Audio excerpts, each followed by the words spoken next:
All right, Russ, this is the oldest trick in the bag, long-term rentals. How do we break this down for people as a passive income option? I think this is continuing in our series of breaking down different passive income ideas for the audience. What is there that we need to be thinking about long-term rentals? Trick in the bag? I don't think that there's any tricks in this bag, man. It's just old school, right? It's proven, it's stable, it's the thing that's been around since I don't know when they started renting properties, but it's been a long time. Okay. I bet they've been renting properties as long as they've been building properties. That's right. Right? I mean, I would imagine if you looked somewhere deep enough in the book of The Richest Man of Babylon, which is a great book, right? If you haven't read George Clayton's book, The Richest Man of Babylon, that is a definitely to do for you. But one of the things that he had in that book was you should turn that gold, right? You should multiply that gold. And one of the things that people would do is that they would take and buy assets, and the goal is to get many of those gold soldiers to start coming back to them. And people have done that with real estate, where you buy something that is a physical item that I think there's a misconception of what happens in real estate. They would say real estate appreciates. Technically, that's not what's happening, right? This is nuance, but what's happening is that the dollar is depreciating at a faster rate than the actual physical asset. Because I don't know about you, but my air conditioner seems to get worse as every year goes on. I go out there to that stupid pool I have that's falling off the side of the hill, and I got tiles popping all over the place. It's not getting better, right? It's getting worse as time goes on, but it is depreciating at a slower rate to the dollar. So usually if we can turn that and give it to someone else to use it, then they produce income to us. Well, who, as an investor, Joey, do you believe is best suited to become an owner in the real estate world, renting to long-term tenants? I think people that are data-driven, right? They like a logical approach, a proven approach to investing. Because for the whole part of being a long-term rental owner is kind of simple, right? The numbers are just kind of simple. It's conservative. It's low risk. If you're like that personality, you like something that's stable and proven, this is going to be your gig. I mean, and especially if you know that you have the ability to hand it over to a management company. Because that's what I love about today's podcast is we actually break down the three different areas, like from acquisition to effective management and optimizing your cash flow, and then the exit strategies. And I think contrary to popular belief, the long-term rental strategy is not a one size fits all. There's tons of different variations of each one of those. And that's what I gathered from this, is that each of the coaches had their own take on it. And when I thought it was really kind of just like a one-way highway, it was tons of different variations. If you like getting creative, you definitely can do it. I've seen people who've acquired hundreds of properties because they've gotten super creative in the way they buy it. And for those of you who are like, yes, but it doesn't produce enough cash flow, we'll just multiply it times 50, right? It ultimately goes to your creativity, your ability to acquire more properties, that it can produce cash flow. There can be a major exit. And because the dollar is a crapshoot and going down in value constantly, this can be one of those assets that holds its value against the dollar at a higher rate, which means you can pull out large amounts of money in the future. We talk a little bit about that on this podcast too, Joey. No more. Let's jump in right now with the coaches. Pull up your chair. Let's belly up.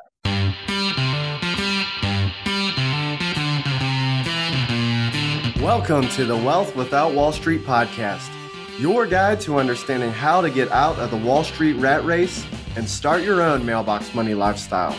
Now, don't let these handsome Southern draws fool you. These financial minds are teaching our country to enhance savings, increase cash flow, and create passive income, all without the help of Wall Street. Are you ready to break through? Now here are your hosts, Russ Morgan and Joey Murray.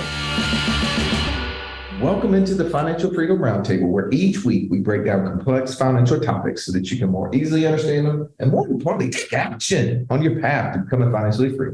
If this is your first time joining us, welcome. Grateful to have you in the room. They call me Russ Morgan, the idea guy. Most because lack of follow-through guy just didn't sound so cool to me. But enough about me for a moment. Let me introduce you to my co-host, my partner. He's the Italian Stallion. He's got the license plate covered to prove it. Mr. Joe Murray. Stallion, good afternoon. Good afternoon, Russ. Glad to be with you here and with the rest of the inner circle doing this live podcast. Yeah, man. We're breaking down long-term rentals as a passive income strategy. Why do you think that this is so important for us to cover? And I think anybody who is starting their investment journey, the most natural thing, at least was for me, was to think about long-term rentals. Like that's just what people do, right? If you're going to invest. And so I think if that is the first step that you're going to take, understanding the pros, the cons, the good, the bad, just being better prepared, I think that's why we should spend some time on today. Okay, I love that. Well, thankfully, you and I are not the only ones going to give our opinion today. We're talking about the dream team of financial coaches. To my left, literally on my left, I got a true financial Sherlock Holmes, no problem too difficult to solve. If I'd only known him earlier, I'd be so much richer. Said everybody. Mr. Downtown, Ernie Brown. I see Ern. It is good to be seen physically and at a physical roundtable. That's right, man. Talk to me a little bit about breaking down long-term rentals. Why is that so important for us to cover? Well, I think it's really an important topic because long-term rentals can be the gateway to passive income. Mm. Gateway drug? You have to could be the drug. You might get addicted. We've interviewed a few people on the podcast who would confess their addiction to long-term real estate investing. But if you understand the nature of long-term rentals, then you can understand the dynamics of any passive income in any asset class. Totally. Are you going to be able to stand up behind that? I mean, that's a bold statement. I hope so. Okay. Got some time on the clock. All right. 42 minutes and counting. The clock on the wall tells me so. All right, let's get around on the virtual round table to the retiree of our group. Mr. Catch Me If You Can when he's not killing bears with his bare hands or spear diving for tuna. He's right here dropping gold nuggets, the one and only Mark Hargucci. Welcome, Mark. Good afternoon. It's another day. It's another round table. And you guys, that table does actually look round. It is. It is literally round. 100%. Nice. Why do you think this is an important topic today, Mark? Well, it's how I got started. So clearly it's the best idea out there. Because if I started with it, then everybody should. So that's my story and I'm sticking to it. Follow Mark. Do this first. Yeah. Well, we've got another expert. I mean, when we're talking long-term rentals, we had to bring in Mr. Ice Cold. This guy is the expert in the BRRRR space. He's also the captain of the inner circle, Mr. Jeff Wagner. Good to have you on, Jeff. BRRRR, it's cold in here, man. So thanks for having me. I'm looking forward to the conversation. All right, help me, Jeff, understand why we should be breaking down the long-term rental space as a potential option for passive income. Well, like Joey touched on, it's something that everybody kind of thinks about initially when they think about passive income and investment opportunities. And it's something that is accessible to everybody. And there's a number of different ways to do it. So there's a way to invest in long-term rentals that sort of fits everybody's investor DNA and temperament. Nice. Okay.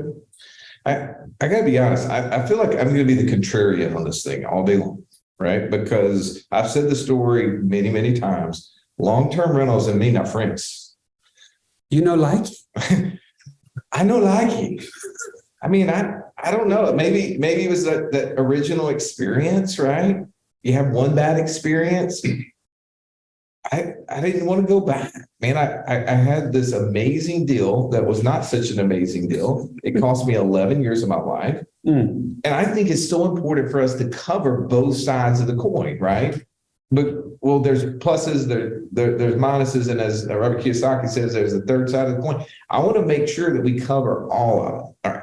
But first, let me give a little structure for us. Okay. Now, Jeff, I know you have been on the podcast a ton with us. So every time we do the Roundtable podcast, we like to break it down into 3 areas, and I'll give you a chance to chime in, because as a man that has a wealth of knowledge in this space, I'm going to lean on you heavily. Okay, bro? He's like the big guns. We had to bring in the big guns. That's right. So Sounds good. First, I want to cover kind of how do we acquire? What's that acquisition strategy? How do we know that this actually fits in our investor buy box? Secondly, I want to talk a little bit about if we are buying them, what are some effective management strategies in order for us to optimize cash flow?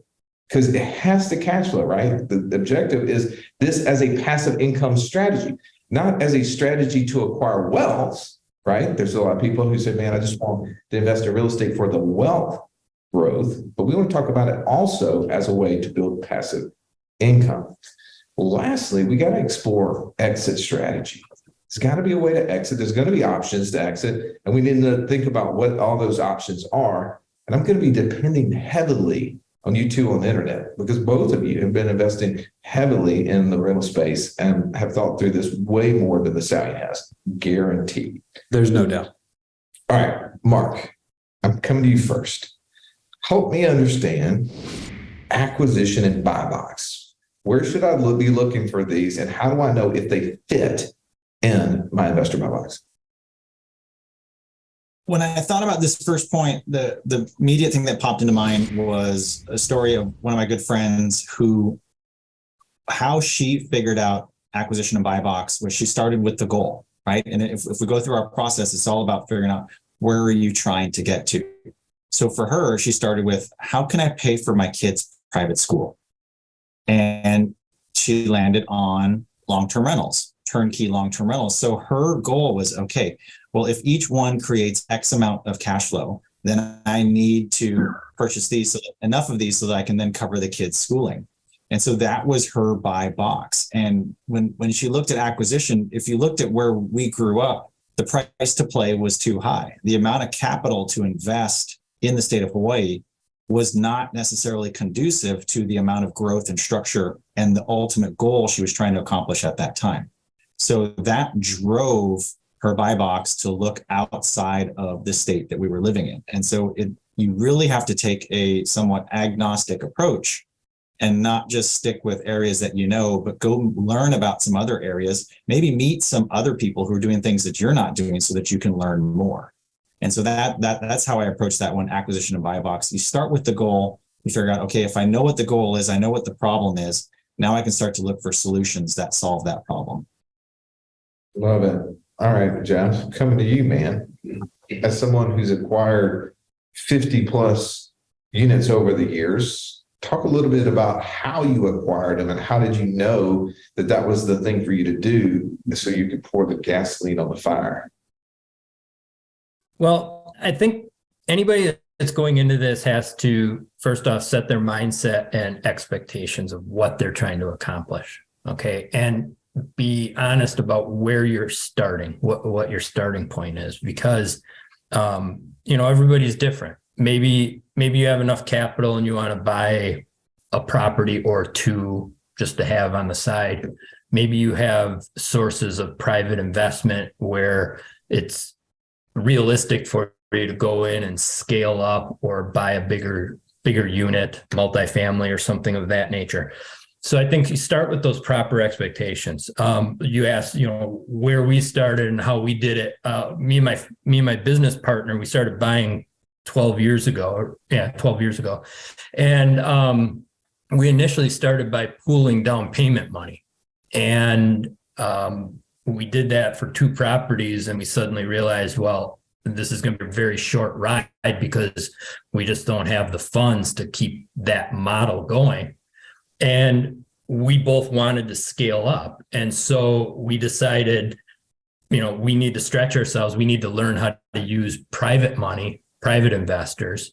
And it allowed us, we did that. We built up a pool of private investors, and it allowed us to go, strictly 100% BRRRR method on everything that we do. And, so I think that's the important thing for everybody is, set your expectation and going with the realistic expectation of where you're trying to get to. All right. So just in case someone doesn't know what the BRRRR method is, I know you're the Iceman and, feels when you speak, but what does the BRRRR method actually mean to somebody that's just hearing for the first time? Okay. So BRRRR method is an acronym that was coined on BiggerPockets, and it stands for buy. So you purchase your property, and in any case, if you're doing the BRRRR method, what you want to do is you want to try and find a property that needs enough work or has enough room in it that you can force some appreciation into the property. That's important later, and you'll understand why. The next letter in the acronym is R for after you purchase it, you renovate it. Okay. And that's where you're forcing appreciation. After you renovate it, you rent it to a tenant. After you have the property rented, you take it to a bank. And because of the renovation you did, you forced extra appreciation in it. You refinance it with the bank. That's your next R. And then if you've done it properly, you've increased the value enough where you can borrow enough money out to pay off your initial private lender. And then you pay them off. And the last R is repeat. So buy, renovate, rent, refinance, repeat. Cool. As far as like thinking about how to acquire these properties, that's one strategy. Does it take a lot of your own assets to do that, right? You can borrow that from private money is what you're saying. So just as we're setting the stage for acquisitions, I just want to kind of break that down. Well, also, Mark, you were saying like, hey, you had a friend, she's realizing living in the state of Hawaii that the price of real estate was super expensive. So she had to find somewhere else to go. Now, Jeff, on your end, though, we've had this conversation on the podcast before. You literally bought in your backyard. I mean, you were acquiring properties super local. And I think that that's important as you're listening to this saying, maybe as I do my investor DNA, I love the idea of the steady, consistent approach to real estate. It's something I can look at for a long period of time and know what I'm going to get. There's not going to be a whole lot of ebbs and flows in that. But also to know that you can acquire real estate both locally and there's an efficient and effective way to do it digitally, right? In a remote fashion. Aaron, let's talk a little bit on your end. Talk to me a little bit about acquisition and buy box as it relates to long-term rentals from your angle. Yeah, well, I think Mark said something at the very beginning is that you can take this strategy and do it in a fashion that would fit anybody's investor DNA or fit it into anybody's buy box. So when I think of the bread and butter long-term rental model, and for somebody's buy box, I think you stick your investor DNA very high on that list. And Russ, what you were just mentioning, how simple, stable, relatively straightforward, safe, and scalable this is a great asset class and strategy for someone who is more careful, cautious, is a long-term thinker, right? Who in some instances may need to be more hands-off. Now, there's a full discussion we could have about the personality on the other end of the spectrum and how that can be done. But if you fall into that category as a thinker and personality, this is a strategy that can fit for you. So just break that down just for a minute. The value proposition for these long-term rentals, it's fairly simple, right? You have a tenant renting your space, and inside of that, what's happening is revenues coming into your business. That is easy to calculate if it's greater than your expenses. And it's not difficult to then expect what long-term expenses might be needed. And so I think it's relatively simple to understand the math and the value proposition. It's fairly straightforward in how to keep this going, and also fairly straightforward how to scale this, right? That was Jeff's issue, but it's not hard to see how you grow your long-term rental portfolio. Simply add more units. How do you add more units? Well, I need more money to acquire, or I need more strategies to acquire. And so then it's easy to figure out what's your pathway and pursue it. And then the last thing I would say is it's relatively safe. Now, this 100% is an investment, and investments by nature involve risk. But when you look at the trajectory of rental real estate property, whether it's single family or multifamily, historically, it is much less volatile than the stock market. And so you can say, I have some expected trajectory of this, of the value that I get in this asset class. Stallion, what's your take on this, right? Because we're trying to talk about different ways to acquire it. I almost feel like you were one of those that became an accidental long-term rental person. Yes, I would not recommend my acquisition strategy, by the way. Bought it for a primary residence in 2004, and therefore did not think of it from an investment standpoint. Had I done that, this condo that I still own would not have, quote unquote, penciled, because the cash flow was not there. The HOA fees and the mortgages on there were not going to be sufficient for cash flow. However, for it to be used as a short-term rental so many years later actually turned into a great thing and has been very profitable for our short-term rental business. The thing I wanted to mention about, long-term rentals that excites me, overall, I'm not that excited about it because long-term rentals to me don't move the needle quick enough. When people are like anxious about getting out of their 9-to-5, they want to move fast. These are just more steady, like I think of them like the tortoise, not the hare, right? You're going to eventually, over a long period of time, this is a great strategy. But if you're looking for cash flow today to cover your expenses, it just doesn't move the needle very quickly. However, I don't have any experience in this, but except for just the one property that we bought this way, but creative finance to me is the most interesting part of ways to acquire a piece of property. But I know you wanted to share a little bit about that. Well, here's one of the things I would say is that you acquired your long-term rental accidentally. You said, I wouldn't have done it or wouldn't suggest others to do it.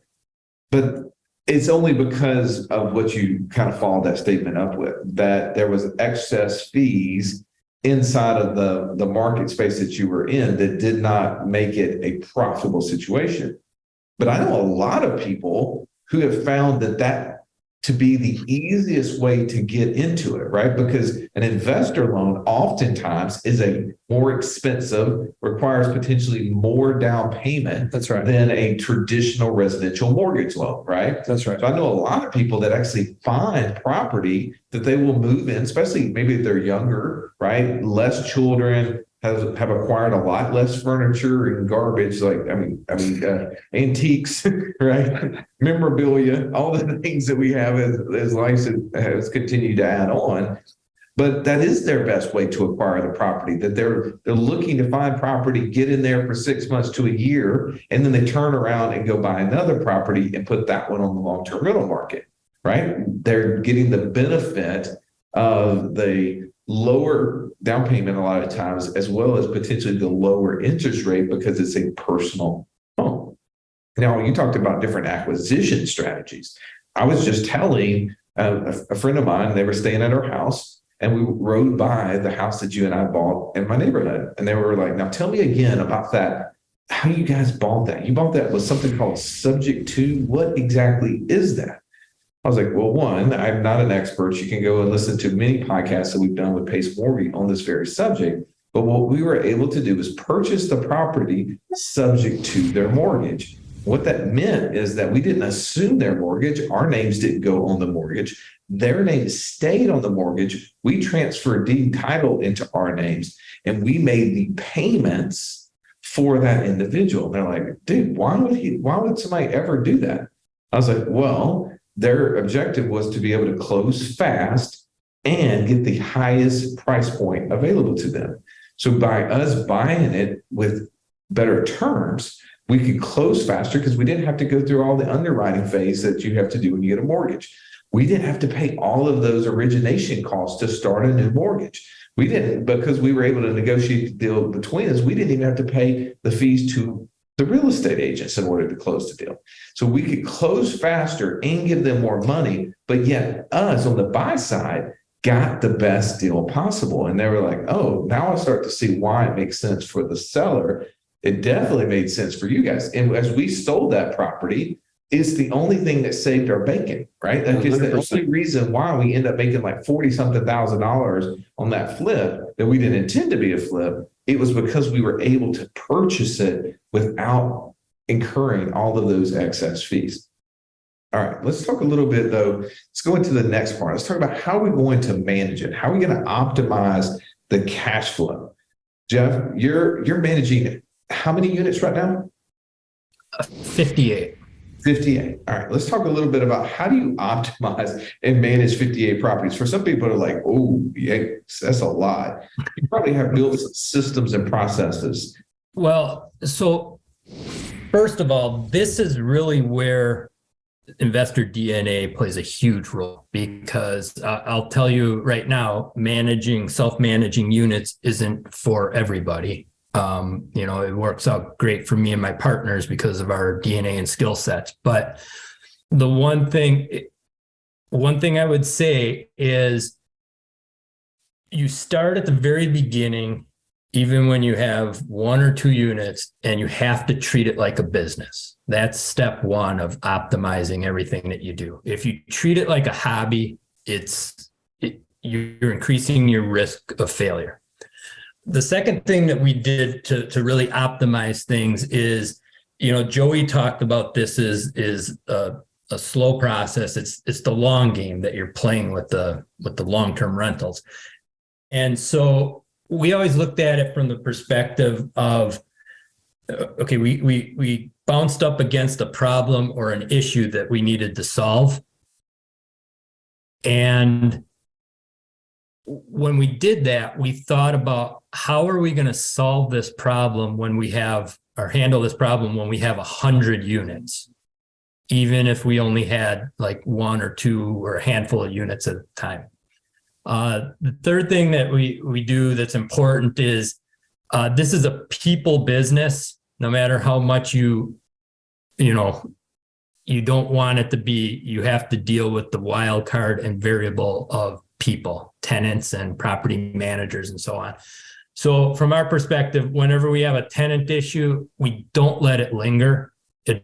Address things when it's small, inexpensive, and easy. And that helps build tenant loyalty. We have tenants that have been with us for 10 years and are happy because of the service they get from us.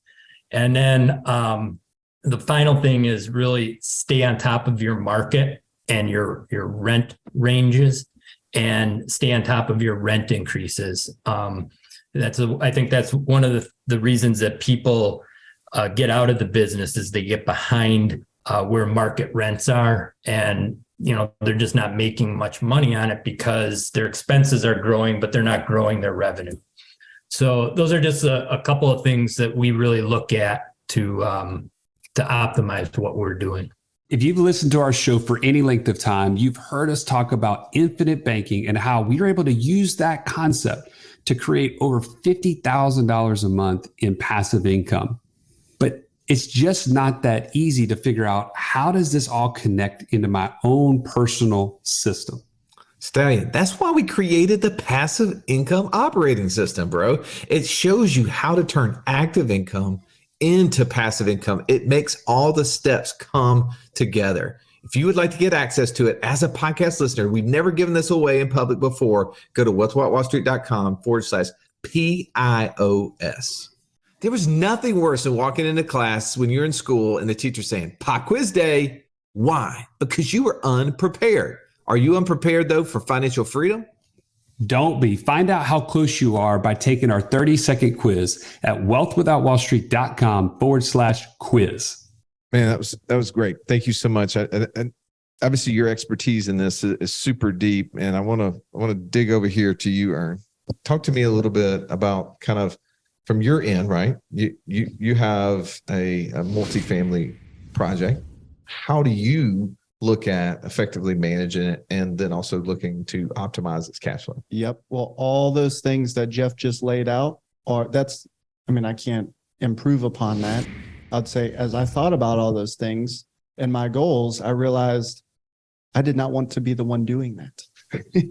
So I wanted to have professional property management who already was the expert in all those things, has existing processes, is willing to take their time. And I'm actually willing to trade some of my profit to pay for that, to have them manage that for me so that I can take the rest of the cash flow and manage that into other things that are going to help me accelerate my path to financial freedom. All right, here's where I would like to stop for just a second. So Jeff, I'm going to bring both you and Ernie into this discussion here. So you were talking about you guys, you and your business partner, because of your investor DNA, because of your skill set, decided that it made the best sense for you guys to self-manage. What are some of those things? What are some of those traits that you believe that you possess that made that a good fit for you?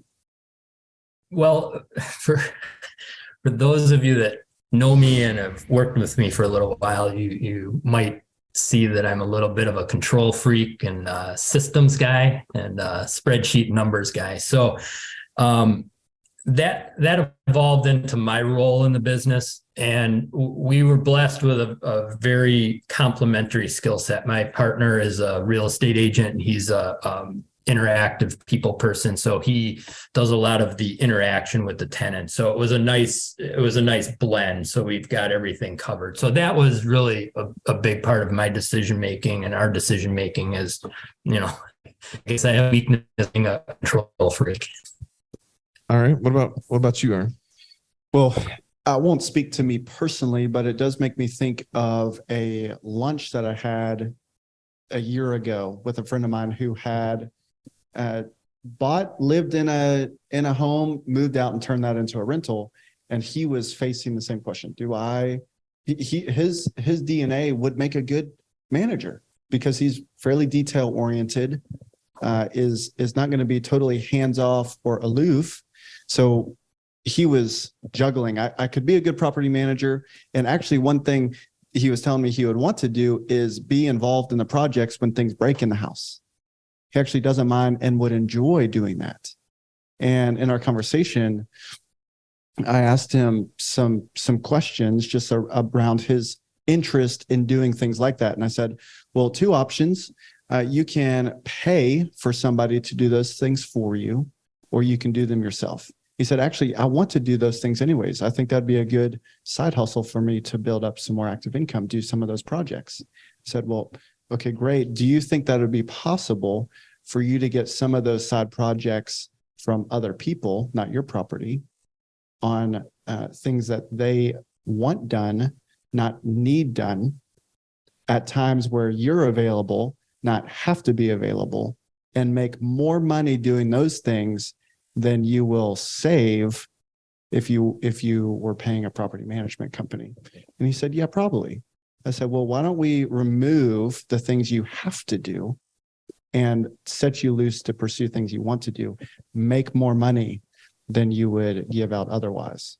So that's just a way that I thought through with him around an investor DNA that would make sense for him to do it, but I think is ultimately helping him pursue his financial goals much faster. Well, I mean, because this is we're talking about breaking down long-term rentals as a passive income strategy, right? Now, many people are still working an active role in some business. And if you have decided, okay, well, I'm taking that active role and either reducing it by a number of hours or eliminating it altogether, then maybe that's your active part when you're self-managing like you are, Jeff. But also for those who are working a full-time job somewhere else and thinking, well, how do I add this as a strategy, if active income comes in there, maybe we're creating an extra job. That's the way I think about it. I know, Mark, you formerly a pilot, we're traveling around a bunch. Were you using your routes and making sure you were opting in for flights that could stop by the units that you own so that you could help, change out paint colors and sinks and toilets and things like that? Shockingly, those were not vacation destinations that the airline I worked for traveled to. So regrettably, was not on the radar. But to this question of, effective management to optimize cash flow, scale. Cost effectiveness comes from scale. If you're just trying to build one house, you've got to buy all the lumber for that one house and for that house. If you're trying to build multiple houses, you can get the Costco discount. You can buy pallets and get discount for cheaper product and such. And so if you're managing one, sometimes you're not quite able to get the efficiency of scale.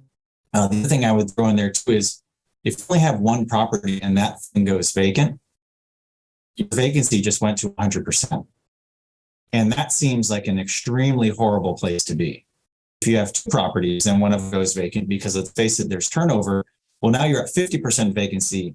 It doesn't feel as bad. You're still losing because probably the remaining property isn't enough to cover the one that went vacant. But once you start getting up to 3, 4, 5 and more, one going vacant for turnover is just part of the process. And you're not losing, you're just maybe trading water or you're just making a little bit less. And so I think the scale starts to get in there. And for me, what really moved my scale and got my the management and the optimization cash flow was the implementation of IBC. Because all of a sudden, rather than trying to save money in one pot and then put those dollars out, they grew, and then they only had one use, I could utilize the infinite banking concept with a properly structured dividend paying mutual whole life insurance policy. And now I'm starting to get all these other efficiencies that aren't there without it. Oh, and by the way, your life insurance loan does not impact your debt to income ratio. So if you're out there worrying about DTI because you've got 3, 4, 5, 7, 8, 10 mortgages in your name, and you've got all this debt against your name, all the loans you've done for the life insurance don't count against you in that regard. And so that's what I think really scaled my business and scaled my passive income. All right. I want to ask the question, and I'm going to let you guys all jump into this. What can go wrong as we're trying to acquire these, as we're trying to manage these? I don't think we really have addressed that very well, right? We've talked about how we see them, maybe some other people who've had success, but what do you think are some of those things, those gotcha moments that we need to avoid? What goes wrong with trying to either acquire or to optimize and manage the units? I'm going to leave it open so that you can either talk about, how you purchase them, what do you think can go wrong, or how you either self-manage or hand that off. Stan, you want to jump in there? I'll give you two really quick ones. If you're not purchasing the property in light of an investment, it can go very wrong from a cash flow perspective. I learned that the hard way, just thinking that this was a primary residence and not thinking of it as the end game.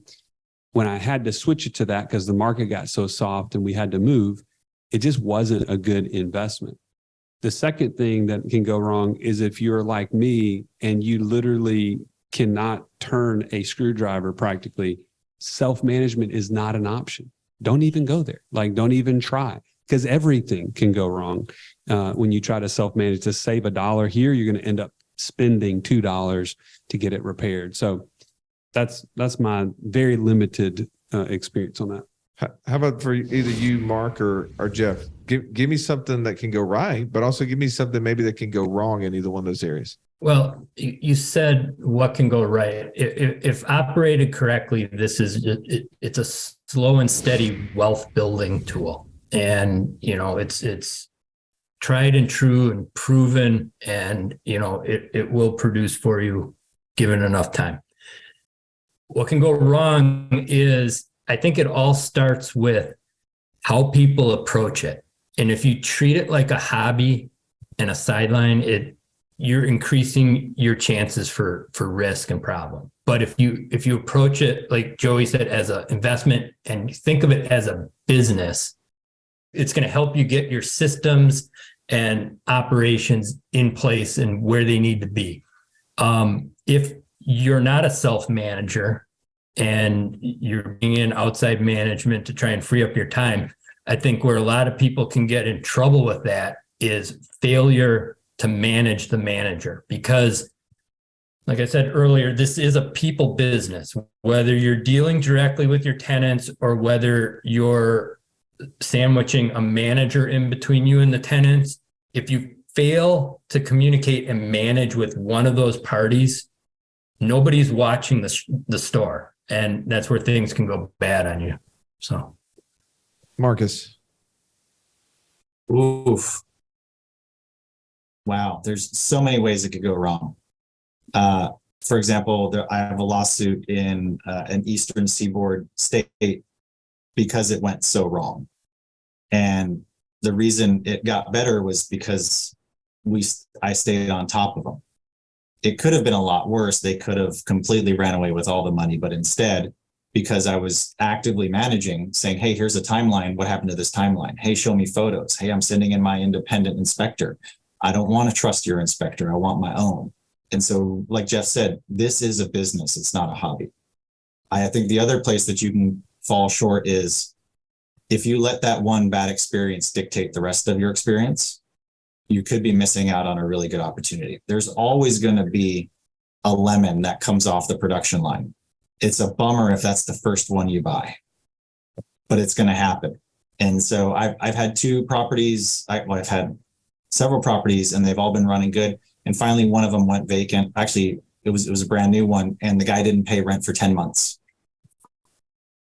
because he decided that COVID was a great excuse for him to turn my brand new home that he was supposedly paying me rent for, which he didn't, into his own personal garbage dump. Now, I could let that define my long-term rental experience, or I could say, man, that's a real bummer, and that's going to happen, unfortunately. And hopefully the management company was very forthright and communicating with me while it was going on, and we got him out as quickly as we could. But that's where this is a business. It's not a hobby, and you have to stay on top of it. And you got to treat it as such, and you have to manage your managers. Russ, can I interject something there?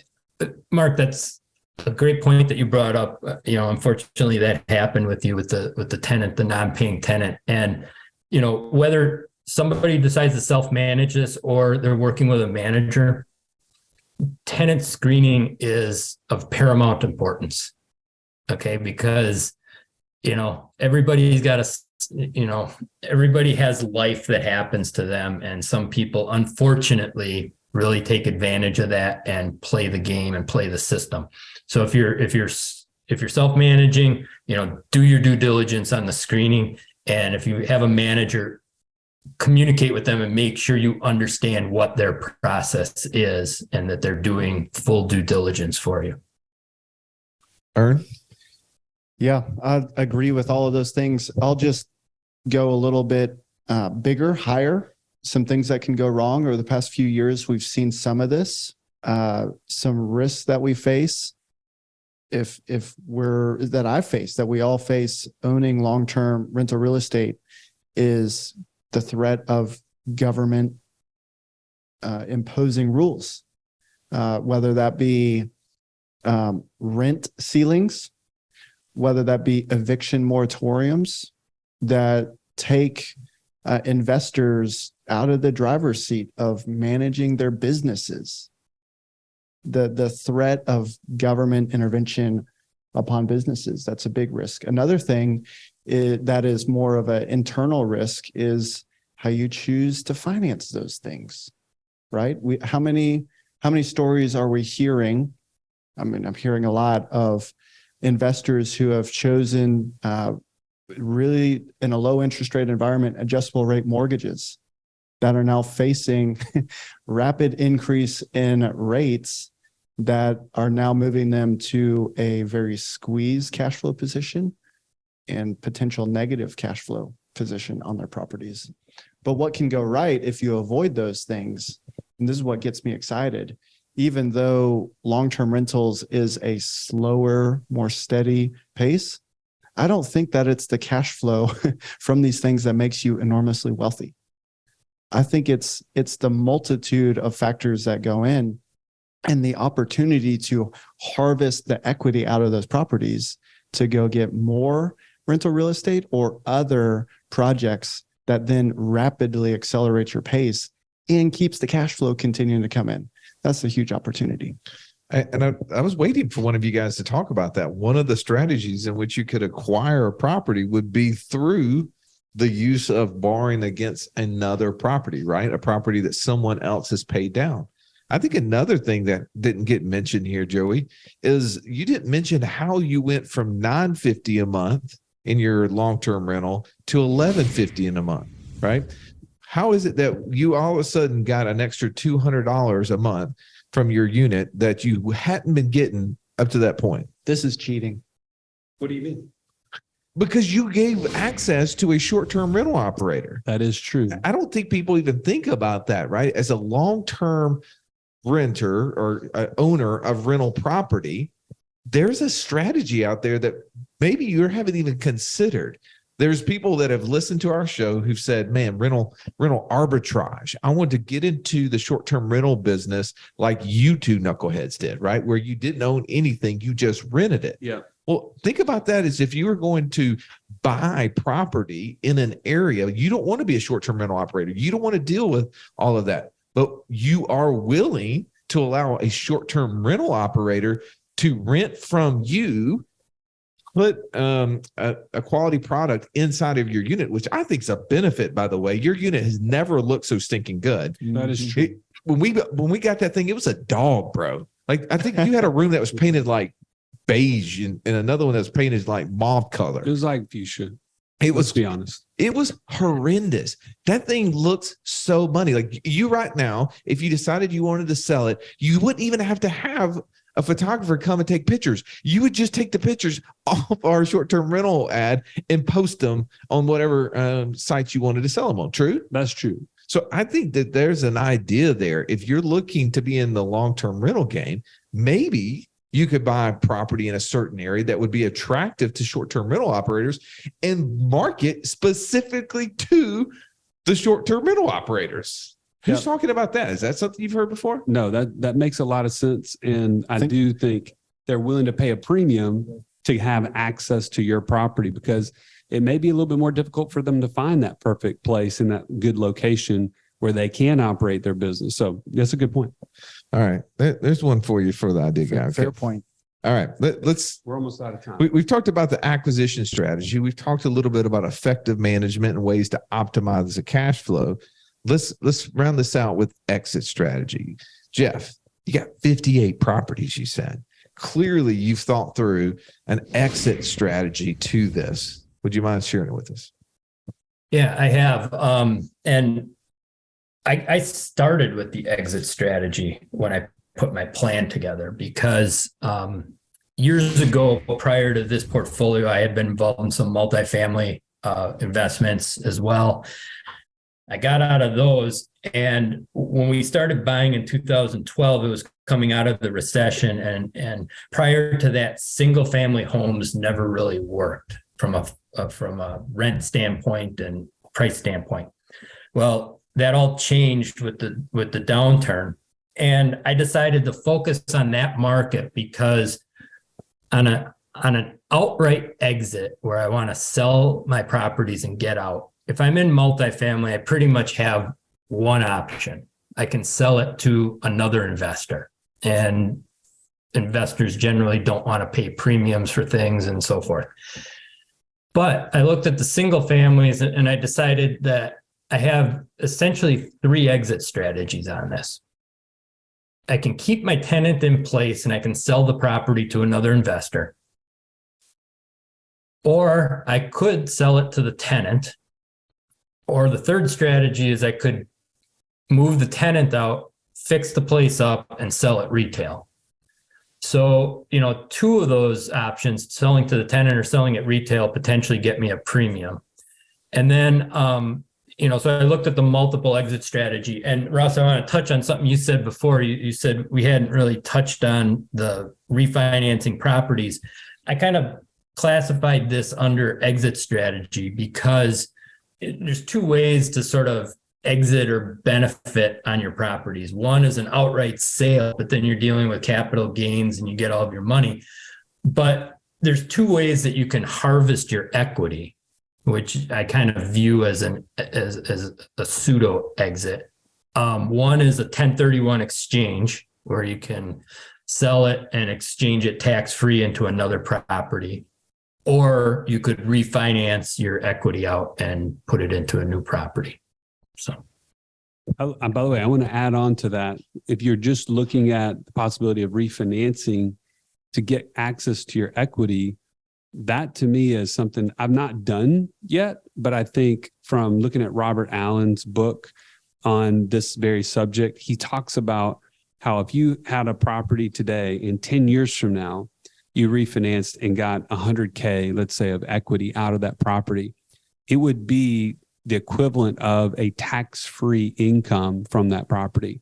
And if you did that every year, bought a property every year, you could effectively create an ongoing 100K per year in tax-free income in a longevity play. And to me, that's really super interesting. I think that's the best use of the tax code, and it's amazing use of appreciation. And you continue that same cash flow because you've also been able to increase your rents along that same 10-year plan. So that to me is a really interesting one, although we haven't personally done it. It's definitely a great strategy. Mark, how about for you on the exit strategy? What are some of the things and ways that you've looked at this as you've acquired real estate? Looking back in hindsight, I wish I would have had a little bit of a clearer vision of what my strategy was for purchasing properties and how long I wanted to hold them, and then what I wanted to do with them after that term was up. But now that I'm here now, the way that I look at it is I've been using my personal cash flow system to fund all these investments, be it long-term rentals or other things. There will come a point where I'm going to unwind those long-term rentals or those other things. And when those things unwind, I will come into what Nelson liked to call a windfall. And where am I going to put that cash? I'm going to use it to repay the loans I've taken against my life insurance contract to have funded these things today. And that's going to create an even larger pool of cash, so that my exit strategy is actually to take that cash, repay some of the loans that I've created, thus filling up the coffer, and then turning that life insurance contract into a future personal Mark Haraguchi ATM machine to fund more fishing trips, more hunting trips, more trips to Madagascar, you name it. That is my exit strategy. All right, I love that. Jeff, you didn't get a chance. You hadn't joined yet when we had our passive income mastermind meeting when we were in Nashville. And one of our members was there, and he was talking about a business that he owned and how he went about exiting it. And I'm going to pose this to you, but I'm also posing it to anyone out there who's looking to acquire or who has already acquired a number of long-term rentals, and they're thinking, what is the exit strategy? I think this approach could apply. And you can tell me if it doesn't, Jeff, but here's what he said. He said, as I was building a business, and I knew that my objective was always to sell, right? Like either you're building your business as a hobby, you're building it to sell it at some point. And he said, I knew that I wanted to sell it at some point. So what I did is I went to the market and I gave people an option to start bidding on it. And what happened along the way, he said, I learned many things. One, I learned who the players were in the market, who were the potential buyers for my business. So I was building relationships with it. Second thing, what I learned all the things that they wanted to know about my business, all of the areas, the flaws. Oh man, this unit, I would ever buy a house in this specific area of town because of this reason. Oh, I wouldn't want units like this because they're not easily transitioned to other buyers. Whatever the thing is, right? Looking at it from a real estate standpoint, they were giving feedback. Oh, I would want to have clearer financials. I'd want to have, regular data here. I want to have a management company option, right? That all the little things that the buyers would want, they're going to start telling you, right? Because what do buyers do? They always start nitpicking your stuff. They're trying to find a way to reduce its price by telling you all the things they don't like about it. And so he knew that. So he was taking that information in every single year. And then what do you think he did? He made the focus for his next 12 months to work on and improve those specific areas. So each year we came back to market, he found out again, who are the key players, who are the people who really were interested. And so as time went on, he improved his business to a point where the handful of people who were still engaged with wanting to buy the company, all were like, anytime you want to sell it, I'm ready. And then what do you think? Do you think that transition when he got rid of actually sell it took a long time to do or a short time? Short time. A short time, right? He didn't have to go through all those negotiations, which is what happens, right? That's going to be the biggest concern most people will have. It's like, oh man, how do I negotiate all of this? What are all the things I'm going to need to go through? Instead of preparing in advance to sell it, he had all of those things taking place. So I don't know if that's a good idea for you as you're listening to this, and it doesn't matter if long-term rentals is your game or not. Thinking about the exit strategy in advance, not waiting until the point in which you need liquidity, that you must have liquidity, and it's the only option to sell, because then you are in a position where you're fire selling it. As compared to you built a business that everybody else wants, you've given them exactly what they've asked for. It's going to provide the greatest premium that you could get. Guys, this has been a lot of fun. I'm grateful, Stallion and Ern, that we got a chance to sit here side by side. I want to give you one last chance to give me your final thought as we wrap up this conversation. Ern, go first. There's a lot of good stuff in this time today, but I think it's important to realize all the different ways that you make money in this strategy, right? It's not just the cash flow after you pay the expenses. It's the appreciation of the property, the equity that's building that the tenant is paying in the mortgage. It's the depreciation that you get to take against the income on those properties. And then it's the future access to that equity as you're appreciating and the mortgage is being paid down. So a lot of ways to make money in that property. And if you just focus on the cash flow, yes, it is simple, stable, steady, safe, right? But there's more to that. And I think that's worth evaluating as you look at this and any other asset class. What are all the different ways that we can make money? Love that. Mark. The biggest takeaway for me was I would have never looked outside of the state of Hawaii if it hadn't have been for a tight group of friends who all wanted to talk about ways to better their lives. One of them created his own remote control car company. The other one was in long-term rentals that were turnkey over on the mainland USA. And so from those conversations, I got exposure to something that I wasn't thinking about. I wasn't thinking outside of my home state. And so that community, that feedback, that gift of sharing what's working in your area, that to me is worth way more than anything I've ever made from those short-term rentals, because that led to something else, which led to something else, which just, as Joey likes to say, just raised my lid. And so that's my big takeaway. By the way, I'm going to piggyback on that before we get Jeff in here. If you're not a part of the inner circle, you have an opportunity, right? Those who are sitting here watching this live and interacting even in the chat, you have an opportunity to be a part of that. Go to wealthwithoutwallstreet.com/free call. Jump on a call with one of these coaches, because at the very least, at the minimum, what you learned today, and I'm going to go ahead and give Ernie a pat on the back, is that you learned how to think about investing in long-term real estate, potentially in a different perspective than when you came here. And that is a skill that you need to continue to grow and be around people who challenge the way you think, because just the way you came into this show is not the way you're going to leave. That is going to be over and over and over again in these masterminds and in these small groups that we've built. And you're going to become a better investor. That's the whole goal of this, is that if you become the best investor you can be, the opportunities will find you that will help you get to financial freedom as fast as possible. Jeff, final thought. Yeah. So as we've been talking here, I was keeping an eye on the chat, and early on, Charlie laughed and said, "This is a massive topic," and he's right. We have just barely scratched the surface of this topic. And so you need to approach this continually as a student. I've been in long-term rentals for 30 plus years, and I'm still learning things every day, and I'm still seeking knowledge, and I'm still finding new things. And so that would be my big takeaway and suggestion for people is, if you are interested in this, approach it with the mindset of a student, and don't ever lose that. Talk to people who are doing it. There's so many different ways of doing this business that you will find something new and continually grow. I know I came into this with this contrarian approach, right? Maybe tone.